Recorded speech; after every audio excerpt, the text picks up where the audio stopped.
Tyler was talking about a kid who's worked at Vayner for 7 months, and he's like, I want to be like you, Tyler. I want to be exactly what you're doing. And Tyler's like, cool. It took me 9 years to get to this moment. For 6 of those years, I worked directly with Gary, and that was 19 hours a day, 365 days a year. And so I'll see you here in 9 years. And the kid's like, what?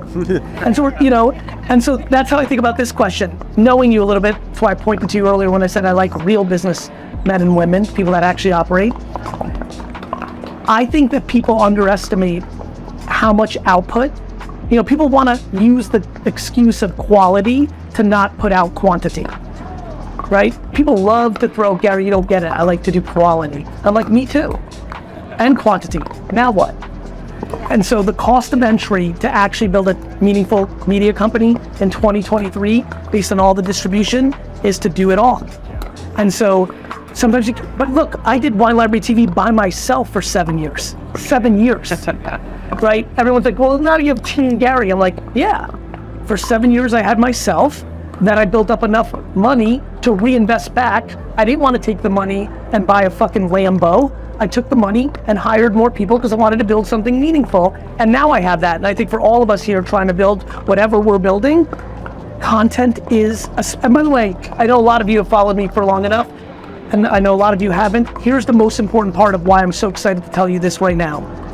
2023, because of the way the algorithms work, is better than every year we've had since 2013. 2013 is when organic reach on Facebook fan pages started to go down and ads started to go up. The TikTok movement of the last 3-4 years and what the other platforms are doing gave everybody now the chance to get 40,000 views on something, even though they have 800 followers or whatever the number is. This is the greatest era to attack making content because you can get the organic reach. For people here that have been flirting with TikTok for 3 or 4 years, you already know it's way down. Every video I made got 400,000 views on TikTok 2 years ago. Now I get 8,000, right? So it's supply and demand. So Facebook Reels is out of control. For some of you that I've talked to, you should be absolutely making Facebook Reels huge because there's a lot of demand there, but people are not producing as much. On TikTok, you got every kid under 18 in the world posting 9 of them a day, times 100 million people. That's up fast. So it's just output. It's output. And then it's the quality, right? Like, how do you get better at basketball? You practice every day. But if you're bad at it naturally, you're only going to be so good. But if you don't do the practice, you have no shot. Yeah. Right? Like, if I've been playing pickleball since I was 6, I'd be a lot better than I am right now. It's the reps. But my natural talent has a cap. That's everything, by the way. That's the answer to everything. Your natural talent, your work, and then what are you trying to get out of it? There's a lot of things, I wake up at 5 a.m. to play basketball. I'm not going to the NBA, not even close. I'm not even going to CBA or G League. I probably can't beat most people here in basketball, but I love it. And so what I'm trying to get out of it is entertainment, escapism, joy. There's a lot of people here who could build really meaningful happiness in their life if their ambitions for the business that they're creating was reasonable and not some ludicrous delusional dream of building a $100 million company. The amount of people on earth right now that could make more than their salary in a job that they don't like by having a business that is just practical around something they do like is high. But most people are just caught up in the hoopla. It's crazy watching what's going on in society. Like, people think if you do $1 million, that's a small business. Most people never ever get there. So we just need to get the conversation more practical. However, right now I'm in the darkest low. The biggest bear market that I've ever had in my life as an entrepreneur was a graph. I had to move back into my parents' second place. I'm making 3% of gross profits of what I was making in 2018. Yes. How do I deal with that kind of adversity when spiritually, emotionally, mentally, I'm gassed up, I'm fired up? Because now, for the first time in the last 6 months, I'm working on things that I own 100% of instead of putting 100% of my energy into something I own 11% of. So I'm seeing a lot of turnover as far as growth at a higher rate, but it's the financial aspect is the last. Well, what do you want from the financial aspect? This is right now, the last 6 months, since 2016, this is the first time I've had to actually go back. I'm VC funded. Forget that part. I understand the optics. Yeah. But luckily it's not your parents' primary house, it's their second house, so they're not even there. Sure. I'm listening. Number 2, you seem so happy, right? Like before, now, the freedom of doing something, when you got pushed, when you only had 10% of something and you felt like you were a bigger part of it, that hurts, right? People struggle mentally with the merit of it. Like, I'm driving this, but I only have this. I think your happiness that I felt there versus the time VCon or what I'm feeling now is actually the answer to your question. I don't think you need the finances part right now. Meaning, I get that you'd like it, but my biggest question for you is like, what would you do with it? Like, when I hear 3%, like, let's just say you made $1 million this year in take-home cash, 2 million, actually $1 million after taxes. My question is, what would you do with it, right? The overall vision is kind of to change my personal brand output to something that more aligns with like Mr. P's type of content. I want to give back, and I was from 2017 to 2020, but then the finances messed me up. I get it. So how old are you? 25. Right, so like, where I'm gonna go here. Like, just grind for the next 4 years and then start doing Mr. Beast-like things at 29 when you'll be a baby. At 29, I was in a liquor store.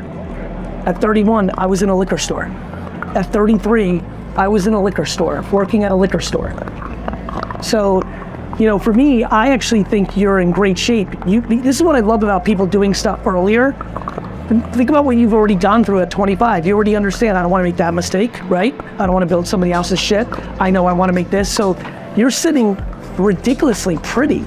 What's happening is you tasted something before where you had some more money, whatever you did with that day to day, whether, entertainment or being able to get, I get that, I understand that, but it's not really what you need, right? And so if your answer is, I just want to make impact and do bigger stuff, well, good, you got 100, at 25 with modern medicine, you have 100 years to do that. So that can happen at any time. I would just say that you should enjoy these next 3-4 years of actually building something. Enjoy the process of it, not the trophies that come along with it. Happiness is a byproduct, not an actual destination. And so people have this misconception that they're going to find happiness like it's Europe, and then they're never going to move out. Happiness is a byproduct of certain behaviors, and you can set yourself up to win, and you can set yourself up to be happy. The sad thing is happiness is a learned skill, and a lot of our houses don't teach happiness.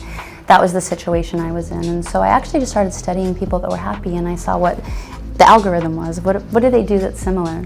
And for me, I don't focus on happiness as much as harmony. I don't really believe in the word balance, because balance is a binary thing. It's like, it's a very, tedious, like, Harmony is saying, my life has many components. I'm a woman, I'm a mom, I am sexual, I'm spiritual, I'm a business person. All of those limbs have to have tone, and that brings about harmony, that brings about satisfaction. If we only have one limb that is very buff and the rest of us is atrophied, we have disharmony and we have dissatisfaction.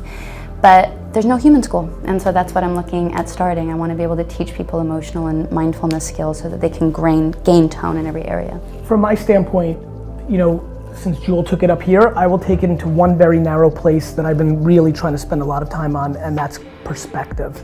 It's so interesting to me why I deem myself happy, because I just am so grateful. Like things like the thing we got excited about of, the data behind being a human being is 400 trillion to 1. When you just start there and you realize, forget about the odds of like beating homelessness, or being born in a communist country, like just actually becoming a human.